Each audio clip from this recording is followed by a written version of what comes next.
Hey, what is up guys? In this week's episode of Pedal Therapy, we're checking out the brand new Collective series by Wampler.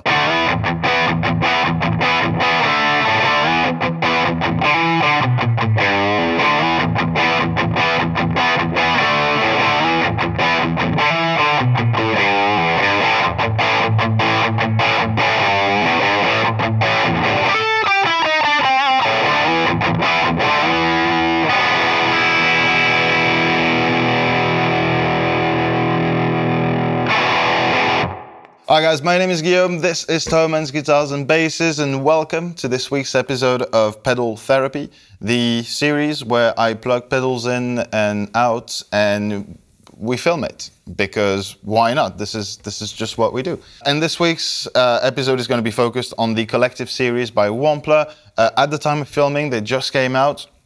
Very, very exciting stuff. As of late, a lot of US sort of top-notch boutique manufacturers have been on a trend of starting to offer more budget-friendly, more affordable pedals without compromising on the fact that those are still going to be handmade in the US and using the same components, but just by streamlining the process, making a single enclosure type of thing.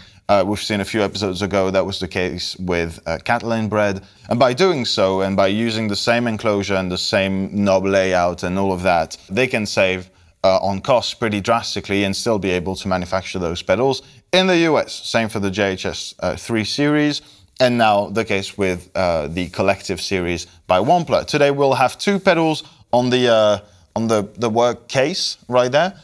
We have the Triumph, which is an Overdrive, and the Phenom, which is a Distortion. Both of them are loosely modeled after pretty famous circuits, either by Wampler themselves or just, inspired circuits. We're going to start with the Triumph, which to me feels a little bit like, I might be wrong, but kind of like a Clarksdale by Wampler. If you're familiar with that one, it has a very pronounced sort of tube screamer DNA, but with such a flexible EQ section and different clipping modes and all that, that you end up with just a very versatile overdrive overall. This setting is what you've heard in the intro, and that was the punch mode. I'm gonna leave the EQ just about where it's at. I think it's the sweet spot for that pedal, for it to really cut through without having too much of a mid bump. There are mids, there are loads of mids, but if you leave them just about halfway through, you'll find a lot of clarity in playing with the treble and bass a little bit more. But it also has a smooth mode, so let's see how smooth the Triumph can get.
Alright, so what I like with this pedal, the Triumph in particular, but Wampler Overdrives in general, is that they're so flexible, as I was saying in the beginning, that even for a tube screamer type of circuit, like the DNA is there, it's not super honky in the mid-range when you're using humbuckers, which is sometimes a problem, because using an amp with some sort of mids, like I'm doing today with the Rev D20, which is a very flat EQ curve, I'm using it super clean into the Harley Benton 2x12 with Celestion Creamback 75.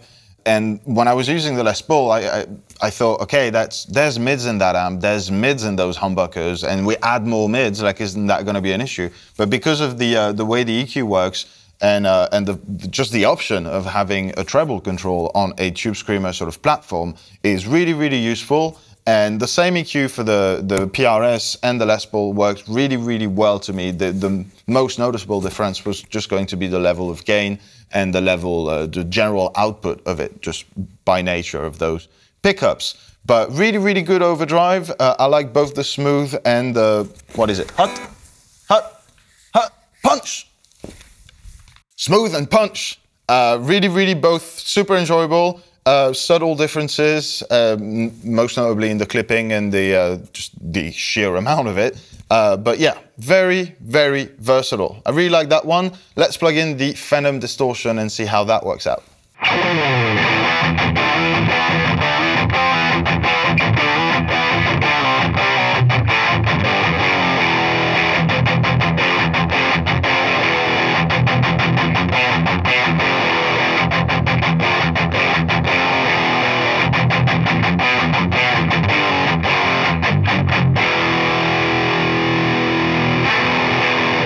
All right, so here we have the Phenom Distortion. This one kind of sits to me closer in between what you'd have with a very boosted plexi in the classic mode and what I just did right now in the bright mode, which is sort of a more American voice, more clarity in the treble, more modern, kind of tighter settings on it. Altogether, kind of the same deal as the Triumph. I'm really happy that the classic and tight are replacing maybe different clipping modes or like a bass boost or that kind of a thing, even though I feel like it's mostly just an EQ, like a tone stack sort of value setting type of a thing. It's a lot more useful for distortion because at that level of gain, you're not necessarily looking for changing the type of clipping or just the amount of clipping, but really more going from very classic rock sounds, classic EQ curves with like a lot of low end, a lot of mids, to maybe a more modern type of guitar sound, which is what I had, or at least I think I had, with the bright setting. You'll let me know in the comments if you thought that sounded somewhat decent. But yeah, really, really useful as well. Settings work about the same. So I'm thinking, you know, the differences that they made between those two pedals with as much streamlining as possible. Again, that's the point of that series, is to bring the price tag down as much as possible while retaining the core elements. And I think just the choice of EQ, the choice of switches, make a ton of sense for both those pedals, and the Phenom is a killer distortion. So that was the bright mode. I'm gonna swap it back to classic, I think is the name, and do more classic guitar playing, whatever that is.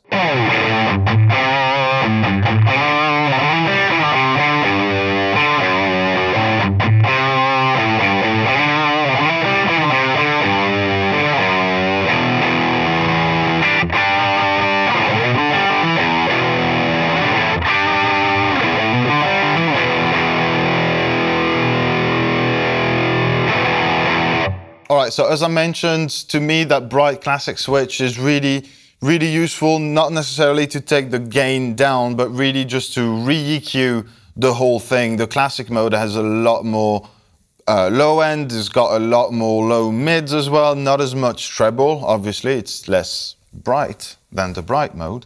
Hey! But yeah, it really suits well. Then obviously you can dial in the gain way back as well if you want to go on more classic sounds. And but altogether, really, really enjoyed both of those pedals. I think they're killer, and they're even more so when you consider the price. Go check out the link in the description if you want precise prices, depending on where you live and shipping and all of that stuff, as well as more specs, obviously, on the pedals. Those are the two first members of the Collective family by Wampler, and they make me really, really hopeful for the future of more affordable boutique pedals, because apparently that's a thing now. But I'm really looking forward to see what they come up with next. Let me know in the comments if you enjoyed that video, if you want to see me do more of that. Let me know as well what kind of other pedals you'd like to see part of that collective series, and I'll make sure to go into Brian's DMs and harass him with suggestions, because I already do that anyways. But yeah, on that, I really hope you enjoy that.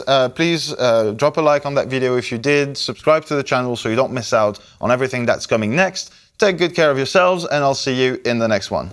Bye, guys.